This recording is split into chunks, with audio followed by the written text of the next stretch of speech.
Hi, I'm Lysa TerKeurst. This is Joel Mutamale and Jim Kress, theologian, therapist, and I'm just the average person in need of both. How do you like that? That's good. Welcome to Therapy and Theology. Today's topic is very fascinating and I think often very misunderstood. Yes. So we're talking today about narcissism.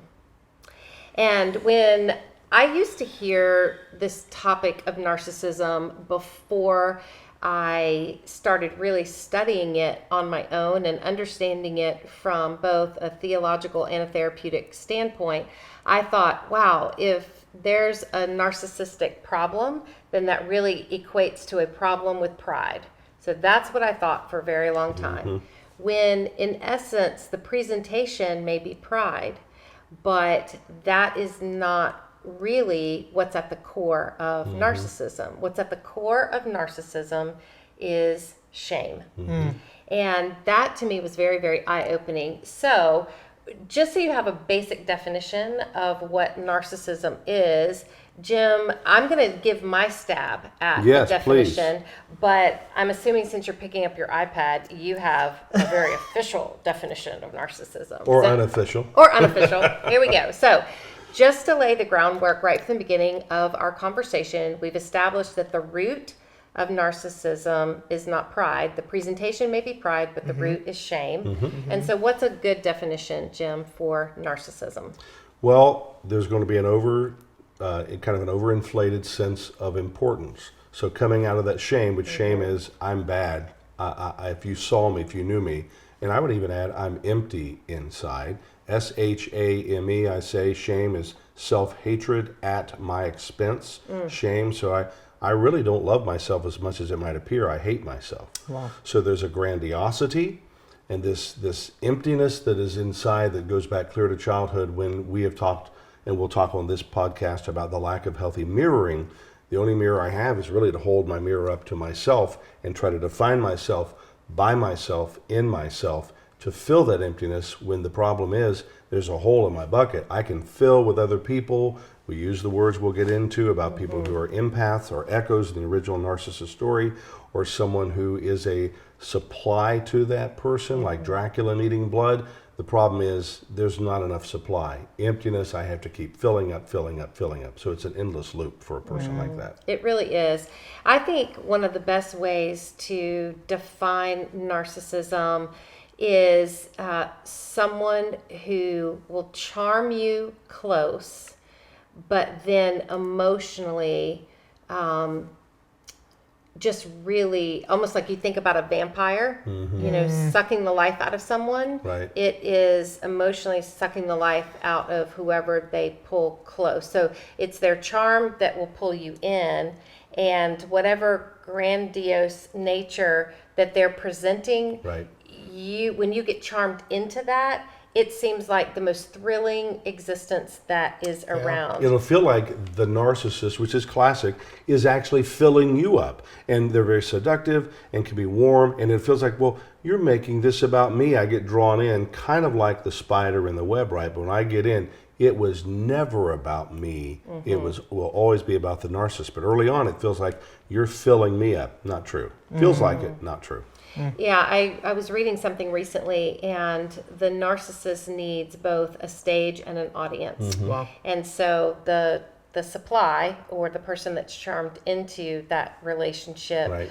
they become the one that the narcissist walks on, at the same time needs the admiration to a very extreme degree. So I need you to let me walk on you, and I need you to clap for me, and I need you to tell me how great I am constantly. And if you criticize me, Bad news. that is tapping into something I cannot handle. And so as quick as he charms you in, he can just be that quick to shut you out.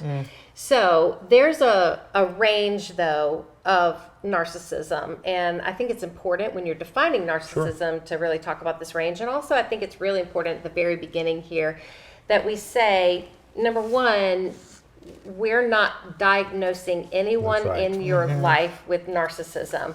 Actually, it is a a diagnosis that needs to happen with the professional. So please don't take what we're saying today and say, oh, I'm going to identify all the narcissists in my life, right? And also don't take this information and turn it inward and try to self-diagnose, although that wouldn't typically be the response of a narcissist. So if you are trying to self-diagnose right now and wondering if you have the problem, chances are you're probably not. The word I use there, I love what you've done with that, is the weaponizing. People do that in therapy all the time.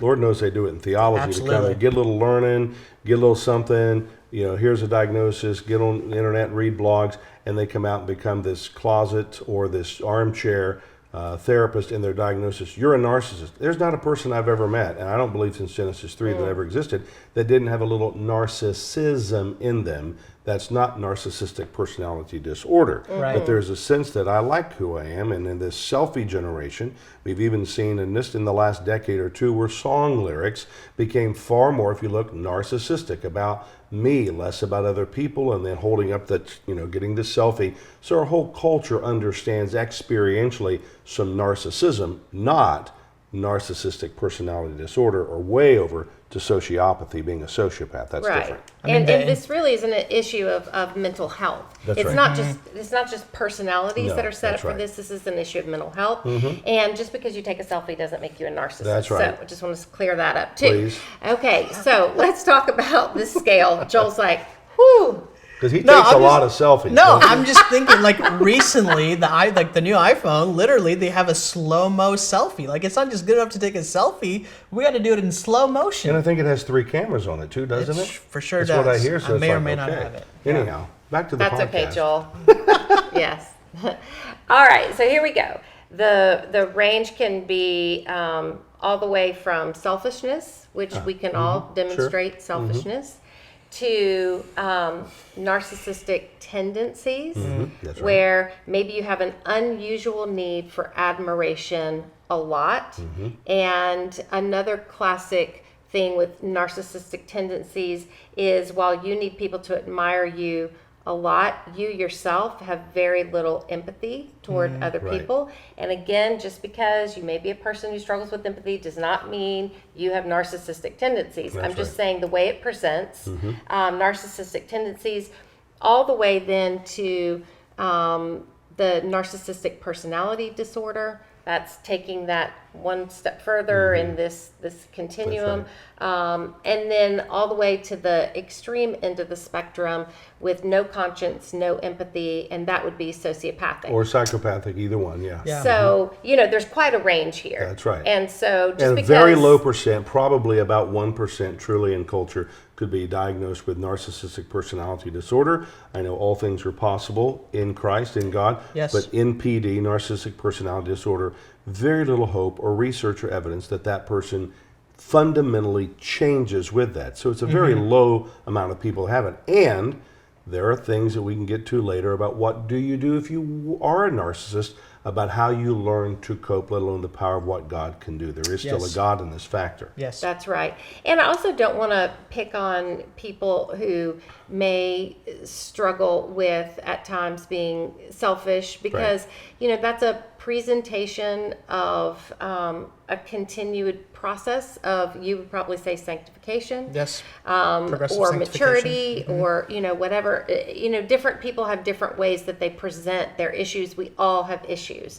But I think most of us at times can be selfish or self-focused or not as empathetic toward other people, or in need of encouragement to the degree that it almost becomes admiring. So let's just say that there's going to be information for all of us in here, not to try to diagnose ourselves with this, but to recognize what it is. So today we're talking about what narcissism is. In our next Therapy and Theology recording, we are going to talk about what do we do if we are in relationship with a narcissist, because there is information there that I think will be very helpful. But today, let's focus on first what it is. We've covered that. Now, where does it come from? And I found this really interesting when talking about a narcissistic wounding, which anyone who's struggling with narcissistic tendencies, certainly those with a narcissistic personality disorder, there has been a narcissistic wound or Right. wounding that's happened. And in one of the pieces of research I was reading, they called it the emptiness wound. And I thought that was pretty fascinating. Yeah. I also was looking up, what does it take to raise an emotionally healthy child into becoming an emotionally healthy adult? And I found it pretty fascinating. There was two things that emerged most consistently in the research that I was doing. One is this term called mirroring. Yeah. And I haven't really heard that talked about much, at least not in my circles. Jim, you probably have. But the second, besides mirroring, that we need to be doing if we want to raise emotionally healthy children is a consistent presence, or object consistency is what some people That's call right. it. So I want to ask you, Jim, about this mirroring principle. So the best that I could understand it is when a child falls down and skins their knee, instead of saying to them, don't be so emotional, right? You would then go up to them and mirror back to them like, oh, of course you're sad. Like, oh, sweetie, you fell and skinned your knee. Are That's you right. okay? And so explain to me maybe a few other examples of that mirroring so that parents can really understand what we're talking about. Well, and these days we have, which is a little bit more advanced, not that much, of what we call mirror neurons, that inside us, is I literally have mirror neurons that can mirror. If you're sad, I can be sad. And we can, without even being verbal, we can feel, literally with these mirror neurons, what each other are actually feeling. There's a connection, adult to adult. So the babies, you've said, you and I both have children, and we have grandchildren, you have children, grandkids will come, trust me. But the idea of the scraped knee versus, well, if you were not being so careful or romping around, you wouldn't have done That's it. my response. I'll See, just confess and we're going right to get now. Joel fixed one of these days. Thank you. No, I'm kidding. Need some help. But it's the mirroring, and a lot of this, it was never taught. So to learn to sit down and say, oh, I'm sorry, so you scraped your knee. Let me get some medicine and put on there, or to console them and to hug them. It's just, may I say it this way, it's acknowledging the wound, whether that's an emotional wound or a physical wound, to say, I see you, I acknowledge, eye contact, very important. Lysa and Joel, there's an interesting experiment that was done a number of years ago. It's out there on the internet, on YouTube. You can watch the still face baby experiment. And all it is, there's a doctor involved and a mother and an infant. And the mother is there, and on purpose, it's kind of hard to watch a little bit. The mother begins to be there in the baby's face, and then she just simply turns her face away and then completely moves away. And the baby, the mirroring is gone. The baby overtly tries to say, mirror me, gets angry, cries, screeches, acts like it doesn't care, just to turn away. So won't steal all the thunder of that. It's amazing. The baby's saying, you're not going to mirror, I'll scream, do something to get you to mirror me back. And then the mother toward the end begins to mirror back, and the baby goes from incredible emotional dysregulation to being emotionally regulated, safe, and secure. And we've talked a lot about later years in rebuilding trust. Trust is built over time plus provable experience. When you talk about the mirroring and then the consistency that's there, that's an original template of how we're wired, that mom and dad would be there to be there and mirror and be present and have empathy, which narcissists typically don't have empathy, but to do that not perfectly, but consistently. Yeah. So I'm curious now, Jim. So this is maybe just a quick therapy session for Joel, because with my boys, I've already said, hey, my tendency will be to just kind of be, all right, you're good. Let's move on. Like, it seems like there's a tension there. There is, I think. And how do we know what an adequate amount of mirroring is before, like, we say, okay, I think we're good? I think my answer, quite frankly, is going to be quite profound, and that is, I don't know.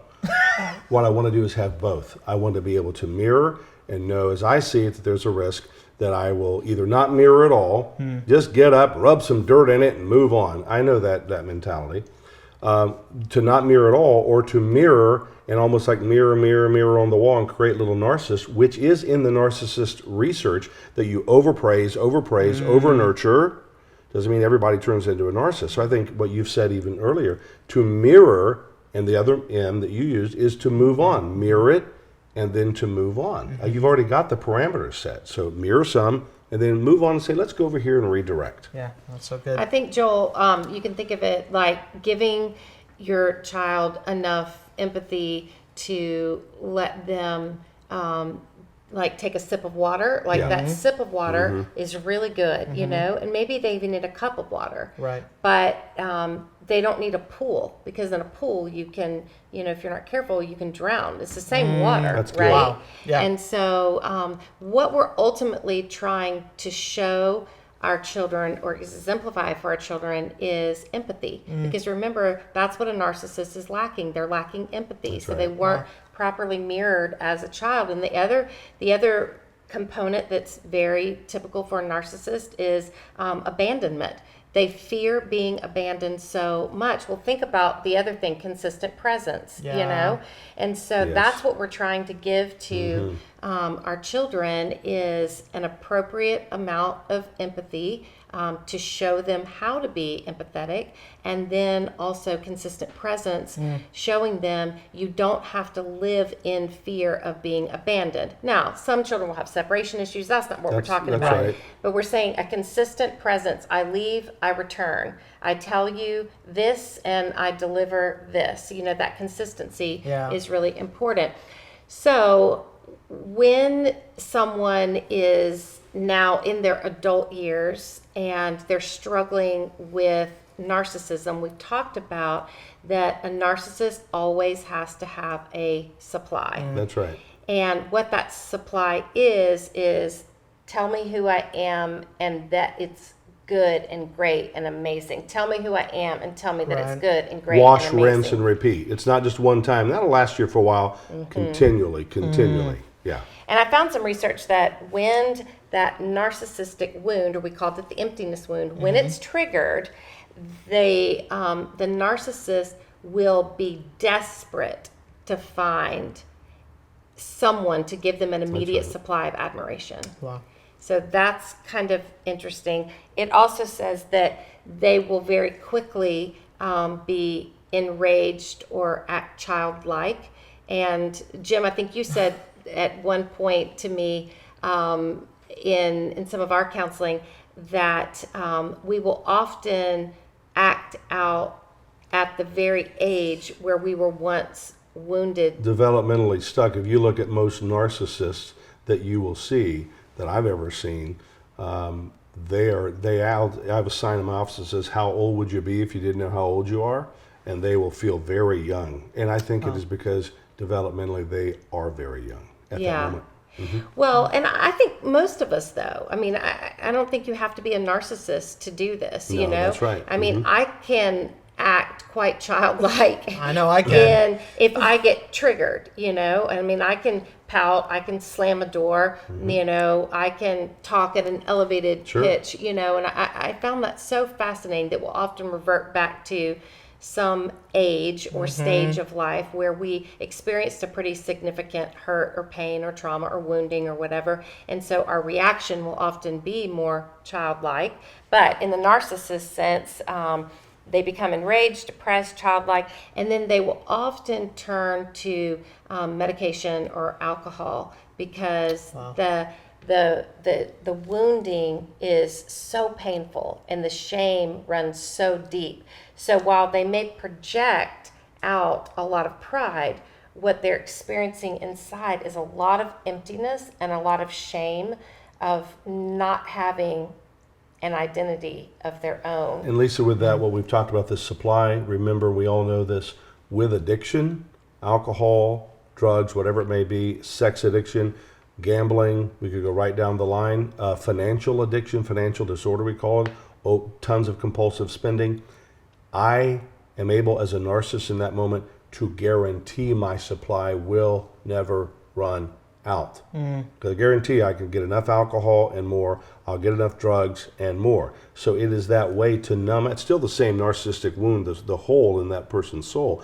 But what addiction comes in so powerfully, it's not dependent on another person.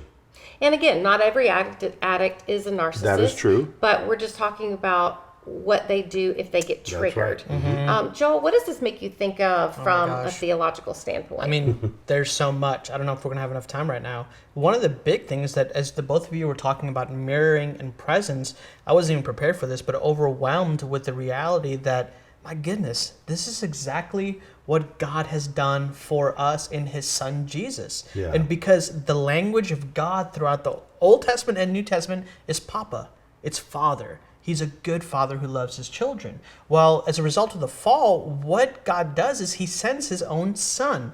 And this is the theological term called the hypostatic union. The Jesus, the God-man was 100% God and 100% man. And as he comes into humanity, in a sense, there is a mirroring that's taking place. This is how it's possible for the writer of Hebrews to comment on Jesus, saying that he was an empathetic high priest. He was tempted in all the same ways. He experienced all the pain and tragedy, yet he was faithful to his Father. So in one sense, you have Jesus, who mirrored perfectly, right?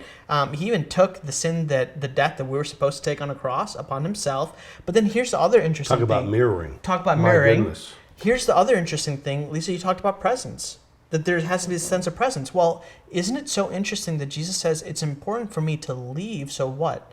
The Spirit of God can come. And the Spirit of God now, in the Old Testament, just dwelled, right? But for moments and periods of time, in the New Testament, we know, Acts chapter 2, that the Spirit indwells inside of us because we're the temple of God. And so where the temple of God is, the presence of God is there. And so now we have the presence of God himself inside of us. And I think one thing that's kind of interesting from a spiritual standpoint for me is the very thing that a narcissist thinks will fill them, the admiration, the praise, the presence of people, and all of that, that very thing is actually what will, if misplaced, will make them feel most empty. Yes. Because praise is not satisfying the way that if I were to help you, Jim, or give something to you, if I praise you, that is like, okay, that's great.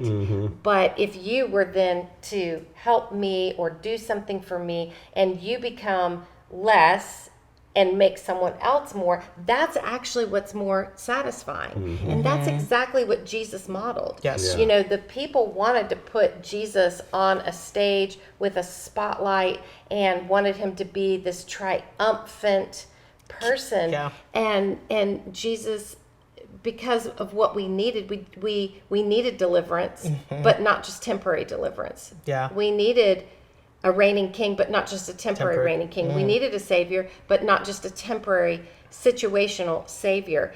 And so Jesus came and flipped all of Love that. that. Yes. And he's like, if you want to become great, then you become less. Yes. And if you want to be an amazing leader, then wash their feet. And if you want to be the ultimate friend, you will lay down sometimes your needs for the needs of others. And so Jesus was telling us this is how you go from being empty to full. It's being full of love and compassion for other people because you have God's love and compassion that's filled you up inside. Yeah. And I think what happens is that all gets turned the other way. And the ultimate narcissist is Satan. Yes. Right? Absolutely. I mean, the Lucifer. ultimate narcissist is the enemy of our soul that's constantly whispering to us. Yes. If you want to feel significant, you need people to praise you.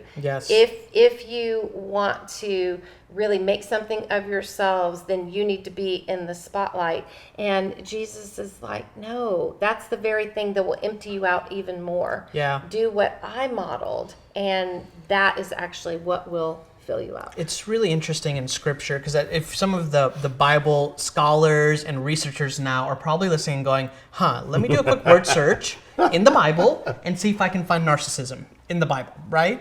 And you may come up with, what I came up with, well, the word narcissism, even the Greek word narkeo, Right, the actual right. verb is actually not used in the Bible. But we talked earlier about descriptive and prescriptive. And the word that is used in a synonym for narcissism is conceit and deception.